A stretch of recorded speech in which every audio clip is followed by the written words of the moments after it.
হরে কৃষ্ণ কৃষ্ণ কৃষ্ণ হরে হরে, হরে রাম রাম রাম হরে। নিতাই গৌর হরি হরি বল। শুভ কামদা একাদশী।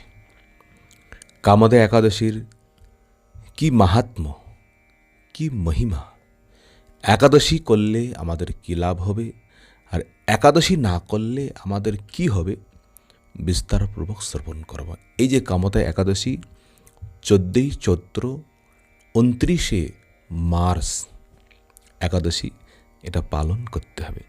একাদশী ব্রত করলে শুধু হবে না, একাদশী সময়ের মধ্যে ব্রত পালন করতে হবে। পালনের কথা আমরা শেষে গিয়ে আমরা বলবো। আসুন এখন আমরা একাদশীর মাহাত্ম্য কথা শ্রবণ করি। কামদা একাদশী।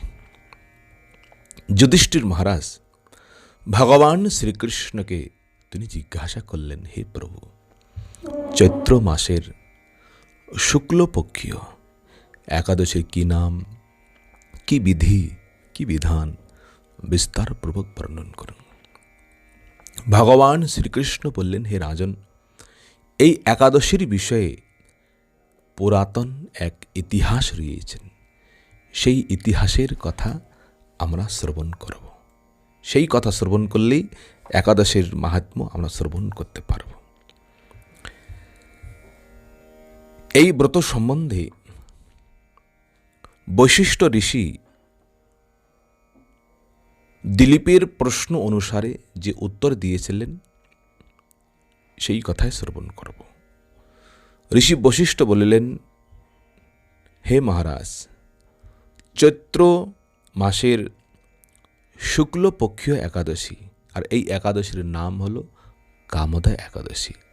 আর এই কামদা একাদশী মহাপুণ্যতমা, আর সমস্ত অশুভকে ইনি নাশ করেন।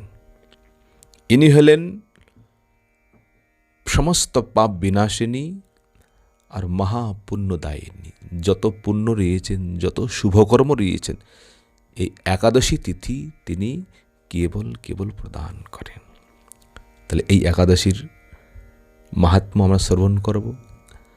পূর্বকালে মনোরম নাগপুরে সুবর্ণ নির্মিত গৃহে মহাবিষধর সেখানে সেখানে বাস করতেন। নাগ মানে সর্প। তাদেরই বংশের মধ্যে, জাতির মধ্যে কিছু তারতম্য রয়েছেন। সেই নাগদের মধ্যে যিনি রাজা ছিলেন, সেই রাজার নাম হলেন পুণ্ডরিক রাজা। আর এই পুণ্ডরিক রাজার সবাই সেবা করতেন, গন্ধর্ব, কিন্নর, অপ্সরাগণ। আর সেই অপ্সরাগণের মধ্যে যিনি হলেন সর্বশ্রেষ্ঠা, আর তার নাম হলেন ললিতা।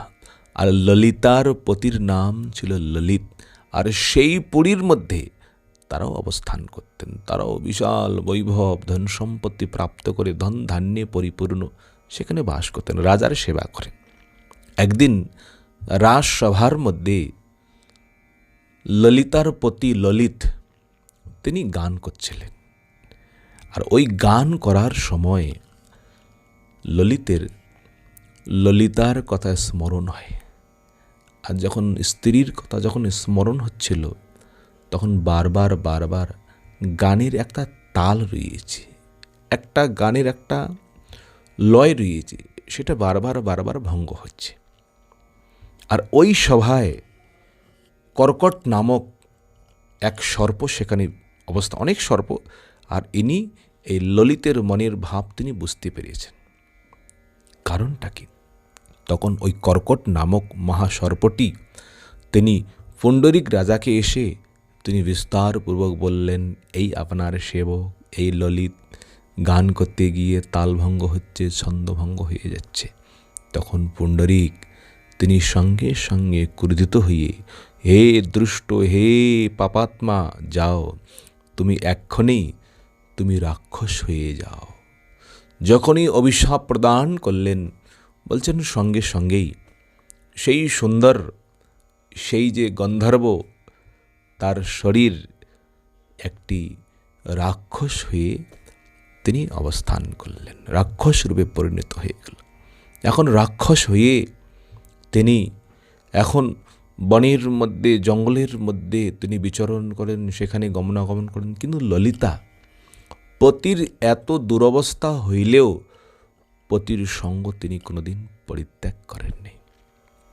পতি যেখানে গমন করেন তিনিও সেখানে গমন করেন, পতির পিছনে পিছনে পতির লক্ষ্য তিনি করেছেন। আর এই রকম বনের মধ্যে ভ্রমণ করে করে সেই ললিত যিনি রাক্ষস হয়েছিলেন কি ভোজন করেন? বলছেন নরভক্ষণ করেন, যা কিছু প্রাপ্ত করেন তাই ভক্ষণ করেন। এর দ্বারায় তার এত পাপ, আর যে পাপের দ্বারায় তার মনের মধ্যে বিন্দু মাত্র তার কোনো সুখ শান্তি হচ্ছে না। তো এই রকম বনের মধ্যে ভ্রমণ করতে করতে ললিতা কোনো একদিন ঋষ্যশৃঙ্গ ঋষির আশ্রমে গিয়ে সেখানে উপস্থিত হলেন। ঋষিকে গিয়ে হাত জোর করে প্রণাম করলেন। ঋষি জিজ্ঞাসা করলেন, হে সুন্দরী, তুমি কে, কাহার কন্যা, কি কারণে এই গভীর বনের মধ্যে তুমি এসেছ? সমস্ত কথা তুমি বিস্তারপূর্বক বর্ণন করো। তদুত্তরে ললিতা বললেন, হে প্রভু, আমি বীর ধানওয়া নামক গন্ধর্বের কন্যা, আর আমার নাম হলেন ললিতা। আমার পতি এখন তিনি অভিশাপের দ্বারায় তিনি রাক্ষস হয়েছেন। আমার পতির যেন এই অভিশাপ রাক্ষস থেকে তিনি মুক্তি পেতে পারেন, উদ্ধার পেতে পারেন, প্রভু আপনি কিছু আমাকে উপদেশ প্রদান করুন। তখন ঋষি বলিলেন, হে সুন্দরী, চিন্তা করো না, চৈত্র মাসের শুক্লপক্ষীয় যে কামদা একাদশী, ওই তিথি তোমাকেই করতে হবে। কেন? তোমার পতি তো করতে পারবে না, তোমার পতি তো রাক্ষস। তোমাকে নিষ্ঠার সহিত, নিয়মের সহিত সেই ব্রত তুমি পালন করো। আর এই ব্রতের যে পুণ্য ফল তোমাকে কি করতে হবে? তোমার স্বামীকে অর্পণ করতে হবে। আর অর্পণ করলে তৎক্ষণাৎ তাহার সমস্ত পাপ নাশ হয়ে যাবে। তাহলে এখন মনে করুন আমাদের পরিবারের মধ্যে, সংসারের মধ্যে কারো এইরকম পতন হয়েছে, কেউ প্রেতাত্মা হয়েছেন, কারো এইরকম অপমৃত্যু হয়েছেন। বলছেন পরিবারের মধ্যেও কেউ যদি নিষ্ঠার সহিত, নিয়মের সহিত যথার্থ একাদশী করে দ্বাদশীর দিন সেই একাদশীর ফল তার নাম করে, গোত্র ইত্যাদি উচ্চারণ করে সংকল্পপূর্বক কেউ যদি দান করেন তার উদ্দেশ্যে, বলছেন তারও আত্মকল্যাণ হয়। বশিষ্ঠ ঋষি বলিলেন, হে মহারাজ, মুনির বাক্য শ্রবণ করে আনন্দ সহকারে কামদা একাদশীর দিনে তিনি নিয়ম নিষ্ঠার সহিত তিনি ব্রত পালন করলেন। পরের দিন ব্রাহ্মণ বাসুদেব নারায়ণের অগ্রে পতির উদ্ধারের নিমিত্ত তিনি ক্রন্দন করি করে তিনি বলেছিলেন, আমি যে সর্বপাপ হারা কামদা একাদশীর ব্রত পালন করিয়াছি, উহার সর্বপ্রকার ফল আমার পতির উদ্দেশ্যে আমি অর্পণ করলাম। এই পুণ্যের প্রভাবে তাহার রাক্ষসত্ব দূর হল। ললিতার পুণ্য ফল প্রদানের বাক্য উচ্চারণ করা মাত্রেই সেই স্থানে দণ্ডায়মান ললিত তিনি পাপশূন্য হয়ে তিনি দিব্য দেহ ধারণ করলেন। পূর্বে যেমন গন্ধর্ব ছিলেন, দেখুন কীরকম একাদশীর প্রভাব। তাহার রাক্ষসত্ব দূর হওয়ায় পুনরায় নিজ গন্ধর্ব দেহ পাইয়া রত্ন অলঙ্কার আদির দ্বারা বিভূষিত হইয়া দুজনেই দিব্য বিমানে আরোহণ করে তারা যেখানে আগমন এসেছিলেন সেখানেই গমন করলেন। তারা স্বর্গেই আরোহণ করলেন, দিব্য গন্ধর্বলোকে গমন করলেন। হে মহারাজ দিলীপ, এই ব্রত যত্ন সহকারে সকলের করণীয়।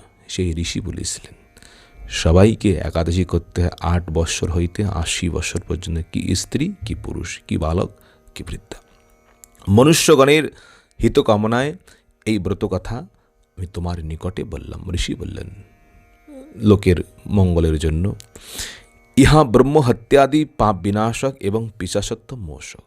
যারা ব্রহ্মহত্যা করেন, যত কিছু হত্যা রয়েছে, স্ত্রী হত্যা, ভ্রূণ হত্যা, পিতৃহত্যা, মাতৃহত্যা, গোহত্যা, বলছেন সমস্ত পাপ হইতে ইনি আমাদের উদ্ধার করেন, ইনি আমাদের মুক্তি প্রদান করেন।